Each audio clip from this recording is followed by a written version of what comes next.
d'épices et elle est de plus en plus tendance, la cuisine des îles. Colombo de poulet, achard de légumes, accra de morue, samoussa, autant de plats que l'on peut aujourd'hui apprendre à bien cuisiner pour régaler toute la famille. Bonsoir à tous, soyez les bienvenus sur le plateau de 100% Mag. Nous sommes le vendredi 25 septembre, demain c'est le week-end, c'est le moment idéal pour vous mettre au fourneau.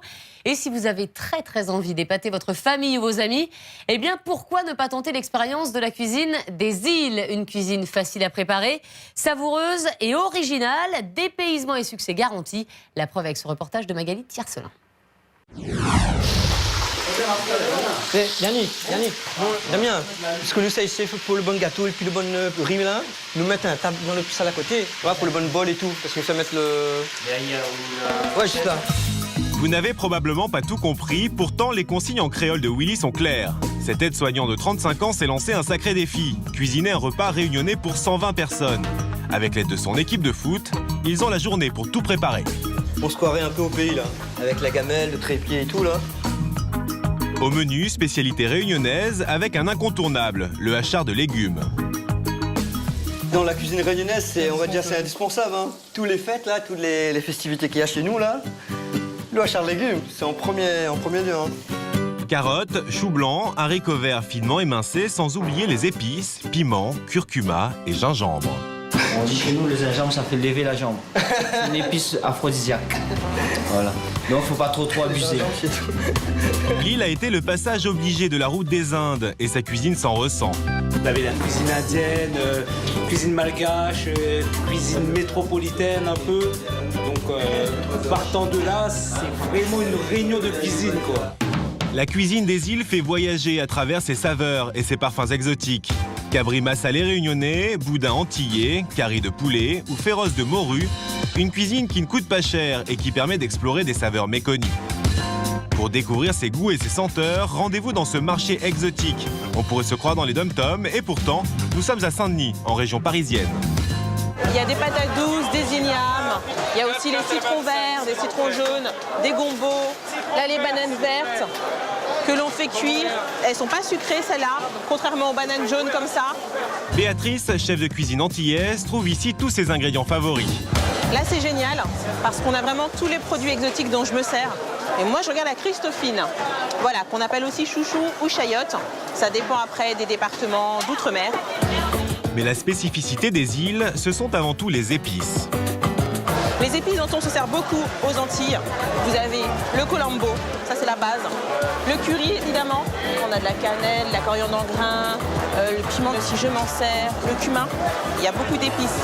Mais à chaque fois je le dis, c'est une cuisine qui est épicée mais pas piquante. Béatrice, originaire de Guadeloupe, connaît bien la cuisine antillaise. Il y a 2 ans, elle a quitté un CDI dans le prêt-à-porter en Île-de-France pour ouvrir son entreprise de restauration à domicile. Un pari sur le succès de la cuisine créole en métropole qui, au départ, inquiétait sa mère, Suzette. Béatrice avait quand même un travail sûr, elle était quand même responsable régionale d'une chaîne de magasins et puis elle me dit qu'elle laisse ce travail pour faire la cuisine et la cuisine où chez les gens. J'ai dit, oh tu t'engages Béatrice, mais en fin de compte, je suis très fière maintenant parce que je vois que ça marche. Cela marche tellement bien que Béatrice compte ouvrir un fast-food créole à Paris. En attendant, elle partage son temps entre la restauration et les cours à domicile pour 40 € par personne. Cet après-midi, elle a été appelée par Camille, une habituée, et Lucille. Moi, j'ai été plusieurs fois à la Martinique. Donc j'ai pu goûter plein de plats et c'est vrai que c'est excellent.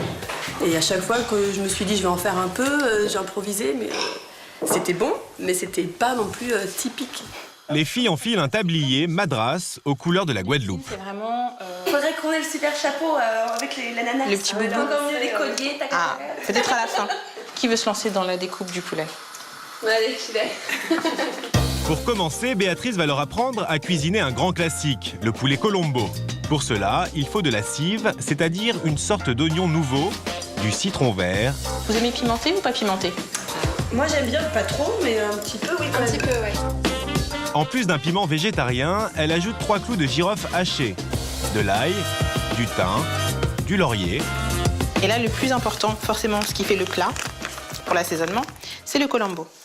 Et le colombo, comme tous les currys, ça tâche. Donc faites très attention quand vous le manipulez. Il ne reste plus qu'à bien mélanger avant de le laisser mariner 3 heures. Pour la cuisson, rien de plus simple. Une goutte d'huile, quelques aubergines et le tour est joué. En accompagnement, Béatrice leur propose des Christophines. Ce fruit savoureux, méconnu du grand public, se cuisine salé. C'est un goût très fin, très subtil. Et la consistance, c'est un petit peu comme de la purée de céleri. Béatrice leur propose de les cuisiner en gratin avec des lardons. Elles peuvent aussi être mangées crues en salade. Ah, mais on veut pouvoir bien réussir ça comme il faut pour épater nos futurs invités. Place à la dégustation. Chin chin, à tienne. Déjà rien qu'au croquant, c'est beau. C'est fin. Je vais vous dire pas le contraire. Vous l'aurez compris, la cuisine des îles, ce sont des plats à la fois simples à réaliser et économiques. Bien entendu, quand on cuisine pour 120 personnes, l'exercice est plus compliqué. Il est 19h30, alors que les premiers invités arrivent pour Willy et sa brigade réunionnaise, la pression monte. Bon, Alexandre, c'est bon? T'en auras besoin pour le riz, pour se vider. Thierry, ramène la salade, s'il te plaît. C'est le coup de feu. Heureusement, les garçons avaient préparé leur apéritif la veille. Les samoussas et les bonbons piments ont simplement besoin d'être réchauffés. On appelle ça les bonbons piments parce que c'est vrai qu'à la base, déjà à l'apparence, ça a l'air d'être bon. Effectivement, au goût, au départ, c'est vraiment bon. Mais après, le côté piment ressort et là, le retour de flamme, il est méchant. Dans la salle, même si les palais ne sont pas habitués, on est prêt à découvrir de nouvelles saveurs. C'est le grand saut pour la plupart des participants.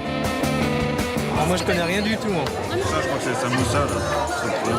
Et samoussa quoi? Nous, on connaît pas. Ah, je sais pas comment ça s'appelle, alors j'ai pris du poulet avec du riz, donc c'est très bon. Et je pense que je vais me resservir une deuxième fois s'il y en a assez. Tel un grand chef, Willy profite d'une accalmie en cuisine pour faire le tour des tables. J'étais voir comment Olivier, là, c'est un cuisinier de métier. Donc je lui ai demandé, il m'a dit, franchement, c'est bon. Willy a réussi son pari. Il va maintenant pouvoir se détendre sur les rythmes endiablés du zouk.